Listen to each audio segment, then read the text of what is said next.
Hale boki he on lapi. Oyate le nach peke le na onke apie na le makhochum ki peke le na onke chibi. Dago onke peke le na hekta ke la khota ki onke chibi chawo ke he onichilape. We are the matriarchal Tichuan Lakota Oyate of the Oshedi Shakoan, an indigenous First Nation people of Turtle Island, the continent known as North America. In togetherness with our buffalo relatives, the Tatanka Oyate, we once roamed freely across the vast prairies and hills of the northern Great Plains, until the occupation of these lands by the expanding United States Empire. Born over thousands of years, our sacred way of life taught us to live, love, and thrive, qualities that endure in our survival today.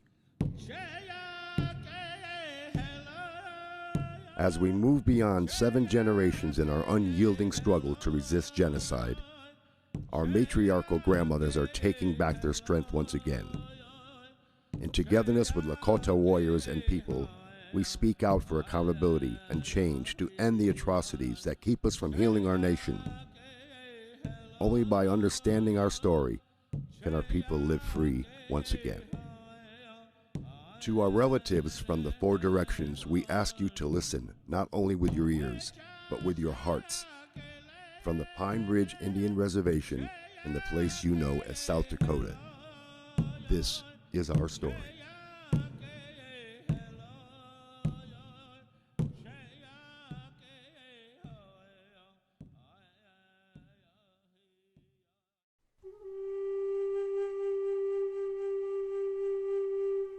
We did not ask you, white men, to come here. We do not want your civilization. We would live as our fathers did, and their fathers before them. In 1492, the indigenous Arawak people of the Caribbean islands encountered Christopher Columbus of Spain. Columbus wrote in his log, "They would make fine servants. With 50 men, we could subjugate them all and make them do whatever we want." Columbus proceeded to unleash a reign of terror unlike anything seen before. When he was finished, 8 million Arawaks, virtually the entire native population of Hispaniola, had been exterminated by torture, murder, forced labor, starvation, disease, and despair. Columbus's atrocities with cross and sword were justified by the Christian doctrine of divine discovery and set religious and legal precedent for the invasion and genocide of America's indigenous peoples for the next 500 years and beyond. By 1650, a precarious relationship between the First Nations of the east coast of North America and New England colonists was collapsing into slaughter and enslavement of native people by settlers who wanted more land and wealth. We find that most of the English colonies sanctioned and encouraged scalping Indians. In 1776, the United States birthed the first 13 states on land taken through the ethnic cleansing of dozens of eastern seaboard tribes. The Declaration of Independence further enshrined the belief of Euro-American settler supremacy by declaring native peoples to be merciless Indian savages. In 1787, the United States adopted its Constitution. Article 6 established treaties as the supreme law of the land. Despite this supreme law, treaties with sovereign native nations became slippery promises easily broken when convenient. In 1823, in the case of Johnson and Graham Leslie v. McIntosh, the Supreme Court of the United States ruled that the First Nation people's right of occupancy was subordinate to the United States' divine right of discovery. The United States has unequivocally agreed that discovery gave an exclusive right to extinguish the Indian title of occupancy. This landmark ruling provided legal cover for governmental policies that would claim white Euro-Christian supremacy as justification for stealing indigenous lands and for the genocide of native peoples. In 1849, The California Gold Rush triggered the mass western migration of settlers, putting them in direct conflict with existing indigenous nations.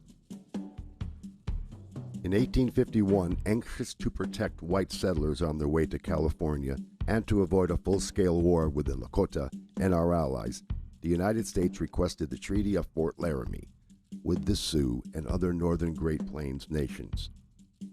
6 Sioux men signed the treaty, which recognized the Lakota Nation's sovereignty over a vast territory amounting to approximately 5% of the continental United States.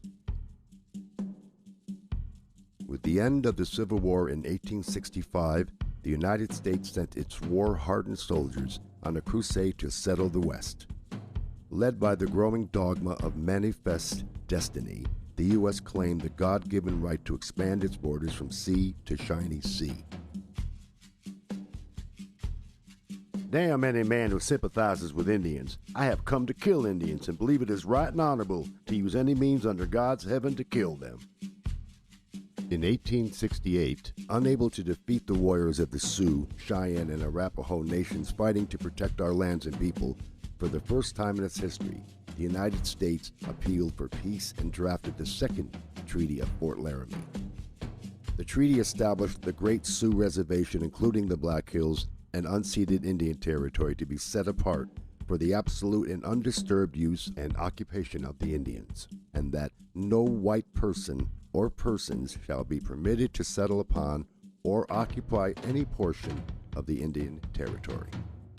Unable to defeat our free Lakota people with military might, the U.S. government increased the use of deceptive practices to subvert our matriarchal system and to create the appearance of agreement when our lands and rights were stolen. It is my purpose to utterly exterminate the Sioux. They are to be treated as maniacs or wild beasts, and by no means as people with whom treaties or compromise can be made.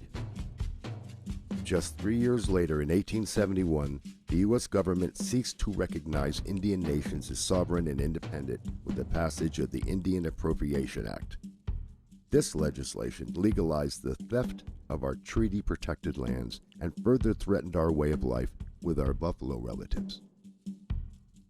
The civilization of the Indians is impossible while the buffalo remain upon the plains. The mass slaughter of our buffalo relatives, the Tatanka Oyate, lasted from 1871 until 1910. In just the first 7 years, buffalo hunters decimated the great herds of buffalo, nearly to extinction. The U.S. Army encouraged the slaughter by providing free ammunition and supplies.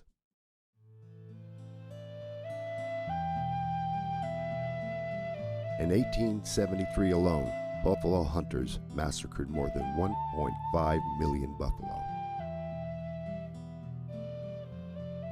As planned, our people became increasingly dependent on the U.S. government for even the most basic of human needs, like food, clothing, and shelter. In 1874, after illegally trespassing on Lakota territory, General George Custer publicly announced the discovery of gold in the Pahasapa, the Black Hills. As intended, the announcement unleashed a flood of miners and prospectors into the Great Sioux Reservation in violation of the 1868 treaty. In 1875, the U.S. demanded we sell the entire Black Hills region. We refused. The U.S. declared this an act of war and launched a massive invasion of our lands to annihilate our people. Nothing short of their annihilation will get the Black Hills from them. On the 25th of June, 1876, in the Battle of the Greasy Grass, or Little Bighorn, the Sioux Nation, along with our Cheyenne and Arapaho relatives, won a great victory over General Custer and the elite 7th Cavalry. On that day, we defeated the might of the U.S. Army and took their flag. Seeking revenge for their defeat, the U.S. Army directed Colonel Ranald Mackenzie to unleash total war. U.S. forces went from village to village, killing women, children, and ponies, and destroying teepees, clothing, blankets, and food supplies. The U.S. then launched a sell or starve policy and withheld rations to coerce our people to sell the Black Hills, and to relinquish our sovereign rights. These inhuman atrocities forced the surrender of many Lakota people to the U.S. agencies by spring of 1877. Despite being on the brink of starvation, few of our people signed the agreement to cede the Black Hills. When the paper was signed by Red Cloud, Spotted Tail, and others to give up the Black Hills, the majority of the Indians of the Teton Sioux tribe were not there, and they never consented to giving up the Black Hills, and never gave those chiefs permission or authority to sell or give up the Black Hills. Unable to obtain the required 3/4 consent, the U.S. seized the Black Hills with an act of Congress, in violation of the 1868 Treaty of Fort Laramie. Incensed by the illegal seizure, negotiator for the U.S. Henry Benjamin Whipple wrote, "I know of no other instance in history where a great nation has so shamefully violated its oath. Our country must forever bear the disgrace and suffer the retribution of its wrongdoings. Our children's children will tell the sad story in hushed tones and wonder how their fathers dared so to trample on justice and trifle with God." After breaking treaties, seizing native lands, and destroying our system of life, the U.S. government introduced another element of the genocide of Turtle Island's indigenous people: assimilation.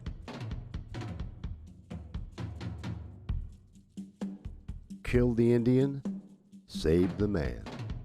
In the 1880s, the U.S. government joined forces with Christian and Catholic missionaries to steal native children, as young as 2 years old, from their families, ship them to schools far away, burn their clothes, and cut their hair, deprive them of loving family contact for years, and use mental and physical abuse to force their assimilation into American society and the Christian religion. There are but two goals for the Indians: civilization or annihilation. In 1883, the U.S. created the Code of Indian Offenses to criminalize our culture and spiritual practices such as the Sundance, the Giveaway, Gifts for the Bride, Feast, and Medicine Men. Punishments included fines, hard labor, imprisonment, and withheld rations. In 1885, the U.S. Congress continued its assault on tribal sovereignty by passing the Major Crimes Act, which unilaterally extended U.S. jurisdiction over major crimes into sovereign Lakota territory. In 1887, the U.S. Congress approved the General Allotment Act to divide communal land of the Great Sioux Reservation into individual parcels of privately owned property assigned to tribal members. Our people had no concept of individual ownership of our Mother Earth. The Indian must be imbued with the exalting egotism of American civilization, so that he will say "I" instead of "we," and "this is mine" instead of "this is ours." 2 years later, in 1889, in violation of the 1868 Treaty of Fort Laramie, the U.S. Congress passed an act to divide the Great Sioux Reservation into 5 separate and smaller reservations, including the Pine Ridge Reservation. The U.S. government opened the remaining 11 million acres of Sioux Treaty territory for public purchase, including sacred sites and burial grounds our people used for thousands of years. Having wronged them for centuries, we had better, in order to protect our civilization, follow it up by one more wrong and wipe these untamed and untamable creatures from the face of the earth. By 1890, our Lakota people, once powerful and free, were entirely dependent on the U.S. government. The U.S. had forcibly removed our people from our homeland, confined them to reservations, cut their rations by half, stolen our children, and decimated the great herds of our buffalo relatives. On the 29th of December, 500 soldiers of the U.S. Army's 7th Cavalry Regiment surrounded Bigfoot's band of about 350 Lakota people at Wounded Knee Creek, and along with 4 rapid-fire Gatling guns, massacred 312 of our men, women, and children.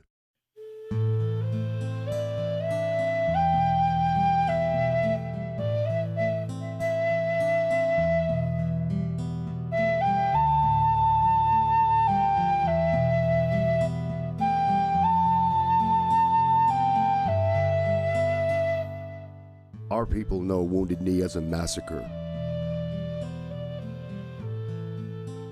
The U.S. government calls it a battle. 23 U.S. troops were awarded the Medal of Honor.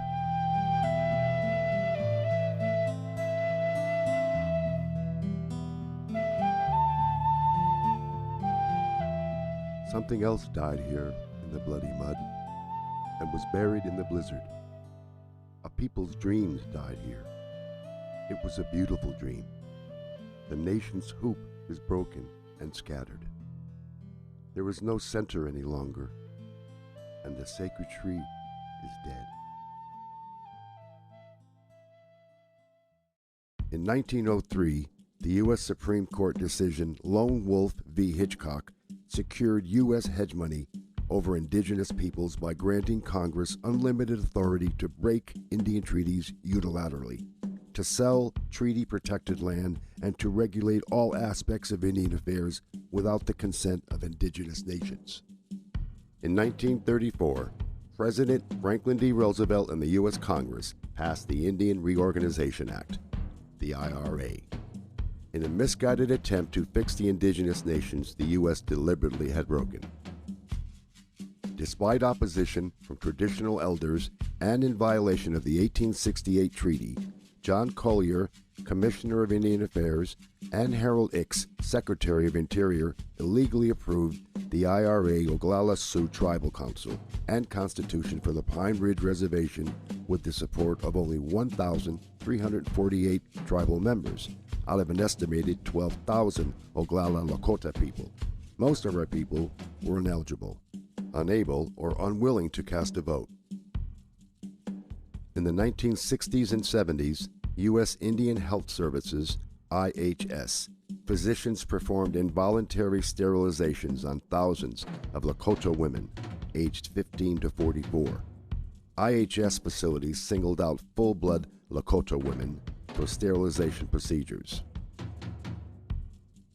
On the 27th of February, 1973, 300 American Indian Movement activists from more than 75 tribes began occupying Wounded Knee, the site of the massacre 83 years earlier. Traditional elders from Pine Ridge sought to exercise our people's natural right to sovereignty and to take a stand against the corruption of the illegal Oglala Sioux tribe government. Continuing the 150-year war on the Lakota people, federal authorities escalated the occupation of Wounded Knee into armed conflict with a force of U.S. Marshals, FBI agents, National Guard personnel, armored personnel carriers mounted with machine guns, snipers and helicopters, semi and fully automatic assault rifles, grenade launchers, tear gas, jets for aerial photographs, and paramilitary personnel.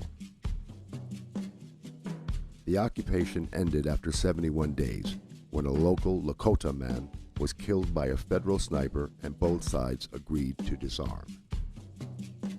From 1973 to 1976, in the aftermath of the Wounded Knee takeover, the U.S. government backed Oglala Sioux Tribe President Dick Wilson and his guardians of our Oglala Nation paramilitary vigilante force, nicknamed Goons, inflicted the reign of terror on Pine Ridge. More than 60 grassroots activists, traditional full-blood Lakota people, and our supporters were assassinated. 300 were harassed and beaten, 562 were arrested, of which only 15 were convicted of crimes. During that time, the murder rate on the Pine Ridge Reservation soared to 170 per 100,000, the highest in the world at that time. In 1980, the U.S. Supreme Court ruled that the 1877 seizure of the Black Hills was illegal, but did not return the land to our people, offering money instead. To this day, we refuse to accept the monetary compensation offered for the theft of sacred Bahasapa. In 2000, at a ceremony acknowledging the 175th anniversary of the Bureau of Indian Affairs, Assistant Secretary of the BIA, Kevin Gover, admitted, "From the very beginning, the Office of Indian Affairs was an instrument by which the United States enforced its ambition against the Indian nations and the Indian people who stood in its path.